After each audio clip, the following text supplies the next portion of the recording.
Okay, alright. Welcome back to my YouTube channel. I'm Mandes Vlog. Ito, talagang patindi ng patindi mga kaibigan. Dito sa rolling ng video ay matutuklasan po natin kung paano nangyayari, kung paano ang gagawin kapag nagustuhan ni Senyor Aguila ang mga babae diyan sa kapihan.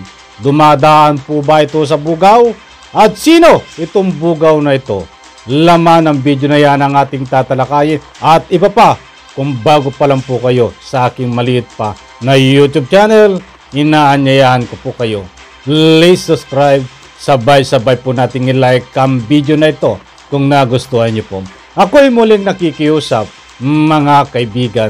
Kung pwede lang ho, patapusin po nating panoorin ang kabuuan ng vlog na ito. At nang sa ganon, lubos po nating maunawaan. Eto na, samahan niyo po ako, mga kaibigan. Yung mga dalaga na nagugustuhan ni Jerin.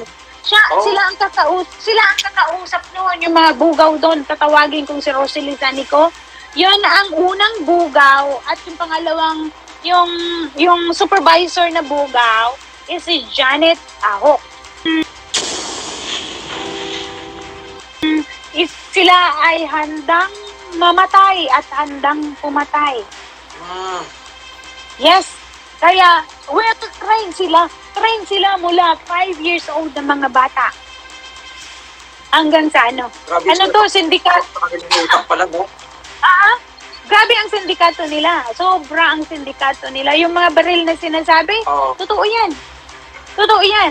Namimili yan sila ng baril. Sa Cebu yung mga baril, at yung sa Surigao del Sur naman yung mga bala nila binibili. Paano yun natin? Pumunta kasi doon yung mga sundalo at mga pulis. Wala nakitang mga armas. Kasi tinago na, yung iba nakalibing. Oo. Hindi makatao. Hindi makatao, at hindi lang yun. Doon ko nalaman ang mga kababalaghan na ginagawa nila. Umpisa na doon sa pinag-asawa-asawa yung mga may asawa na. Na mga kumabalan. Pinagpa-partner-partner, at nalaman ko na rin na pinag-aasawa nila yung mga bata. Doon ako galit na galit. Yan. Di pinag-asawa-asawa nila. Di nagkaroon na sila ng anak. Di kasi may lumabas na video na si Senator Bato pumunta mismo doon sa may libingan, no? Na mga bata na mga namatay. Ano yung masasabi dyan sa nangyari dyan? Okay, una, walang prenatal. Never silang pumunta sa clinic para magpa-check. From the start of the pregnancy, wala. Bawal? Bawal bumaba. Bawal. Bawal talaga, kasi meron silang clinic doon na ang namamahala is mga authorized din ni Jerin. Na inaanuhan niya, yung parang tawag dito, binindisyonan niya na ikaw ay isang magiging kumadrona. Siya ay nagpapapapil na siya ay doktor. You see that? So, kari-mari-mari ang mga ginagawa nila. Pinaglalaruan nila ang mga bata, ang mga taong sumunod, walang ginawa kundi sumunod lang sa kanila. Yun, talaga, sobra ang panggagamit nila at pang-uulol nila sa mga taong sumunod sa kanila. Talaga. So, bukod na sa walang check-up, Daway pa sila magpaanak. Inano ko na yan nung isang araw, diba? Yes, demonstrate ko na yan.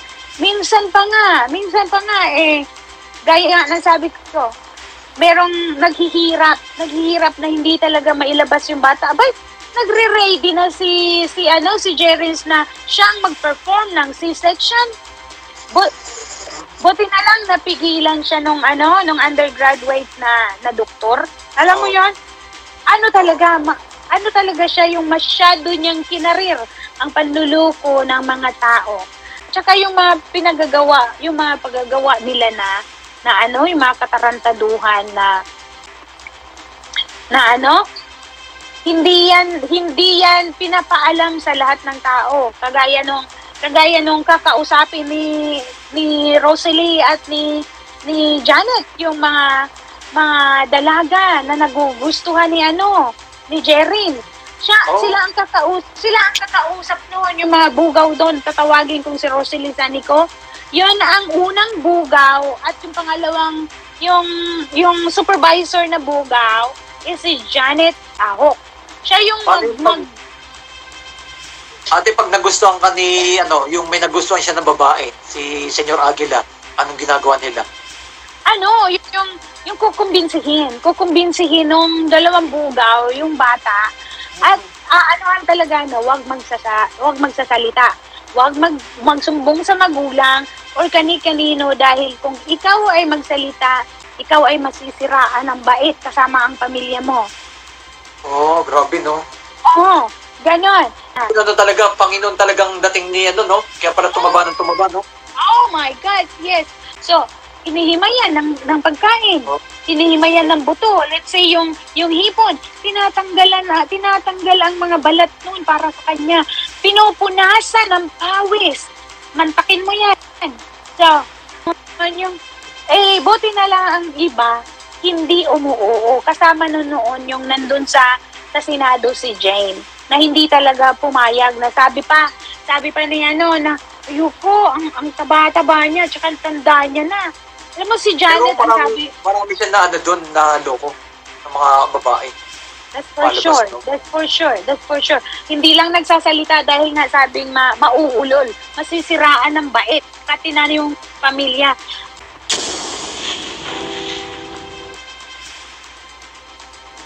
Okay, alright. Yan, napakaliwanag mga kaibigan. Diyan sa rolling ng video. Ang ating tagapagsiwalat.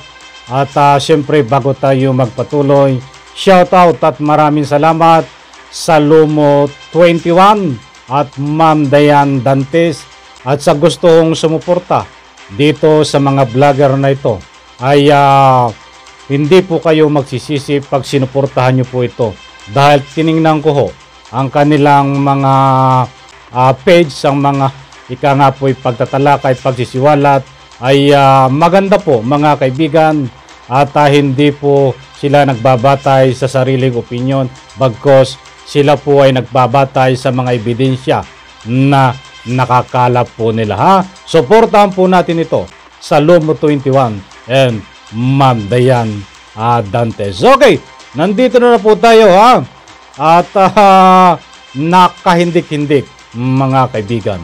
Dalawa ang ating bibigyan ng highlight dito. Itong mga armas na nabanggit ho diyan.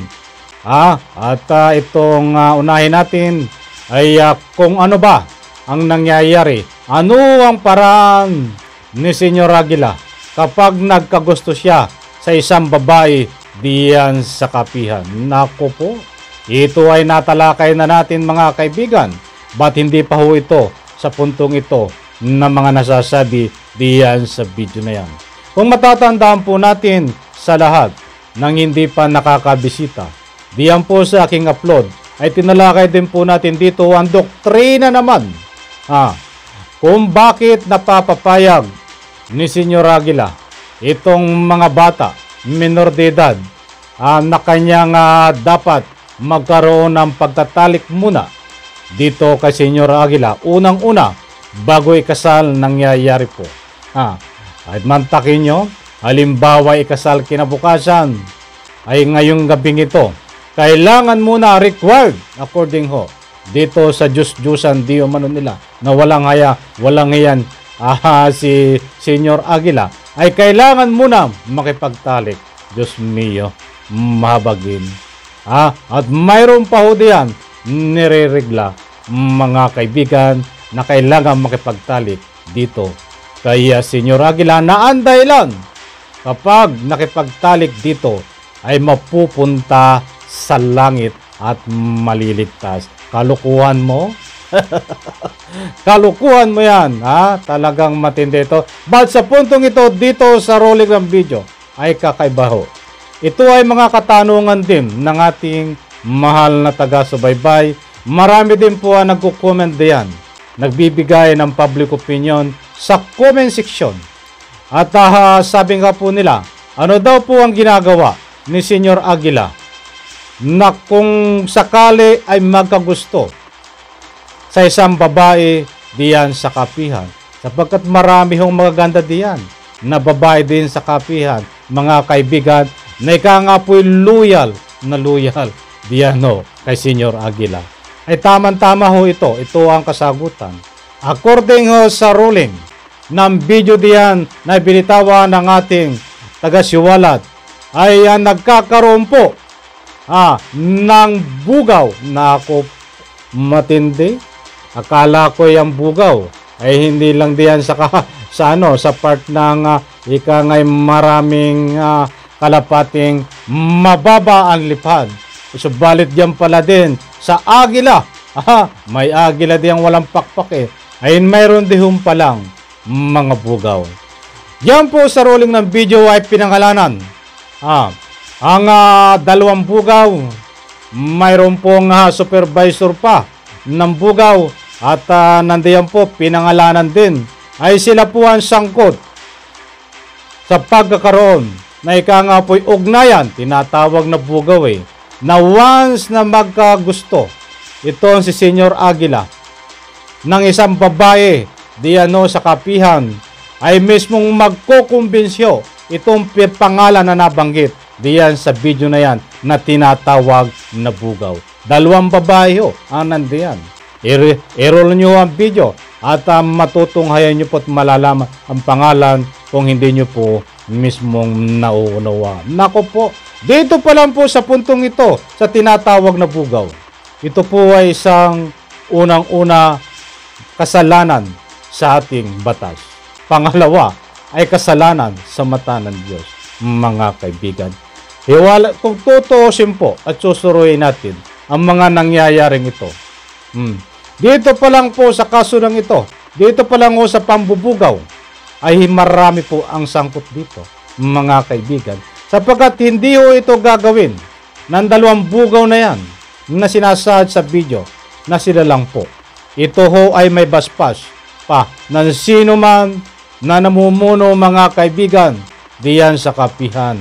Naku po, Santissima Mala Birhen. Ano na ang pumapasok sa utak nitong mga ito? Katulad nga po ng nasabi ko, kaya nagagawa nila makipag-sex, makipagtalik kay Senyor Aguila, ay dito sa doktrina na mapupunta sa langit kapag nakipagtalik kay Senyor Aguila. Hindi makapagsumbong ang mga biktima nito, mga kaibigan, dahil ang doktrina din kapag nagsumbong ay mauulol, masisiraan ng bait itong na biktima kasama ang kanilang pamilya. Huwag kang magsumbong, dahil pag nagsumbong ka, masisiraan ka ng bait. Kalukuhan din ito, mga kaibigan. Malala ang sitwasyon po na ito, kahindik-hindik. Dahil kung tusurin po natin kung nangyayari po ito, according po diyan sa ating nagsiwalat, at ito po ay ating sinuri, natalakay na rin ho ito diyan ho sa Senado. Mayroon po mga buhay na testigo na ika nga po ay inakit din ni Senyor Aguila sa pamamagitan ng bugaw, subalit ayaw po nilang pumayag. Hindi ho sila pumayag. How come? Paano naman ho itong mga pumayag, mga kaibigan, na hanggang ngayon po ay nababalot ng takot diyan ho sa kapihan, sapagkat unang-una nakatira pa sila diyan sa kapihan.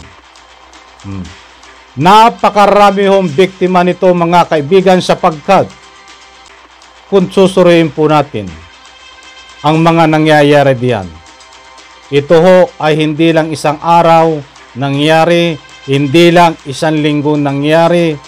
Bagkos ang gusto ko pong ipunto, matagal na po itong kalakalan diyan ho sa kapihan na pangabuso.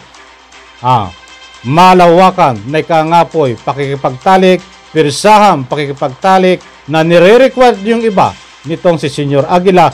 Doon naman ho sa mga hindi naniniwala at tumaayaw ay gumagamit ho ng tinatawag na bugaw. Ha? Dapat mabigyan ito ng pansin. Alam ko po naman na ito po ay nagkaroon na ng pagsusuri at napanood ko yung interview ni Senador Bato ay marami ang siniwalat niya doon tungkol sa pagpunta niya diyan sa kapihan. Ba't hindi pwede natin talakayin dito dahil masyadong mahaba po. But yun lang ang gusto kong ipahatid ay hindi lang doon sa tinatawag na dinadala doon yung mga bata sa kwarto ni Senyor Aguila. That's why nangyayari din po itong mga bugaw na nagbibigay daan upang makumbinsi na makipagtalik kay Senyor Aguila. Okay, maliwanag po ha. At ito, dire-diretso tayo at baka tayo kulangin sa oras, bilisan ko na. Ito ay malaking katanungan din, lalong-lalo na diyan sa comment section. But in relation, buti at mayroong ganitong video na lumalabas. Kahit ako po ay nagtatanong din noon. Tinuro niya po diyan nakabaon. Nakabaon ang maraming armas, mga kaibigan, diyan sa kapihan. At napakaraming armas. Ito ay hindi lang siya. Ang ika nga po ayon din naman sa aking mga opinyon. Natalakay ko na ito. Hindi mo talaga makikita ang ebidensya na yan. Dahil nakatunog na po yan. Na ika nga po, bago inspeksyonin, bago pumunta diyan ng mga kinaukulan upang patunayan kung may nakatago, ay sino ba namang may kasalanan ng ebidensya ay mag-iiwan ka ng ebidensya. Siyempre, sa lawak po niyan, ilang hectares ang kapihan, mga kaibigan, ay napakadali pong ibaon kung saan man dapat ilibing. Katulad nga po, uulitin ko nung mga nakaraang kong vlog, hindi kailangan po dito talaga naplaya ng search warrant at nang sa ganun. Legal na magalugad ang parameter ng kapihan at nasa ganun po. Maraming taong bayan na nagtatanong na talagang may armas daw diyan na marami na nakabaon sa kapihan. That's why nasabihan din dito sa rolling ng video. Para mapatunayan mag-apply ng search warrant. Hindi po ako nag-aalam-alaman. Hindi ko po kayo pinapakunahan. Ang pagkakaalam ko po, kapag talagang ganyan kung gusto nyong mapatunayan talaga, kung mayroon o wala, kailangan applyan ng search warrant at gumamit tayo kung ano man ang dapat gamitin sa lawak na yan upang sa ganun po ma-determine kung talagang may nakabaon na armas, mga kaibigan. May canine dog. Edi pagaluga, diba? Sapagkat hanggang ngayon kung hindi na-applyan ng search warrant yan, ay nandiyan pa rin ang malaking tanong. Mayroon ba o wala? Totoo ba o hindi? Iyan mga armas na yan, mga kaibigan. Ang makakasagot lang po niyan kapag nagkaroon po ng masusi na pag-apply ng search warrant upang ikangay magalugad ang buong kapihan, mga kaibigan. Sana po mga kaibigan ay naunawaan nyo ang aking punto dito at maliwanag naman po diyan sa una ng ating tinalakay ay itong bugaw at pangalawa ay itong tinatawag na tinuro kung saan kung saan tinatago ang mga armas at diyan po nakabaon diyan sa lupa sa kapihan. At hindi po tayo nagpapakalat ng fake news, mga kaibigan. Kung ano man mga public opinion na nga po naririnig nyo na karagdagang public opinion, tayo ay nagbabase diyan sa ruling ng video. At muli po sa lahat na nga po naniniwala dito sa ating binibigyan ng public opinion kay Mama Dayan, ay diyan po bukas po ang comment section. Kung naniniwala po kayo sa mga sinisiwalat nito, bukas po ang comment section upang magbigay kayo ng public opinion. But for me, siyempre magbibigay din ako ng public opinion bago magtapos itong video na ito. Ako po ay taas noo na naniniwala diyan kay Ma'am Dayan Dante sapagkat ayon po sa mga ebidensya, ayon po sa aking pagsusuri, ayon po sa nakakalap nating matitibay na ebidensya, ay tugma po sa sinasabi ni Ma'am Dayan Dantes. Maraming salamat po at pagpalain po tayo lahat. Diyan po, huwag po kayong matakot magbigay ng public opinion Isang like po sa video na ito. Napakalaga. Binilisan ko na. Palakpakan. Maraming salamat. Pagpalain po tayo lahat. Bye-bye.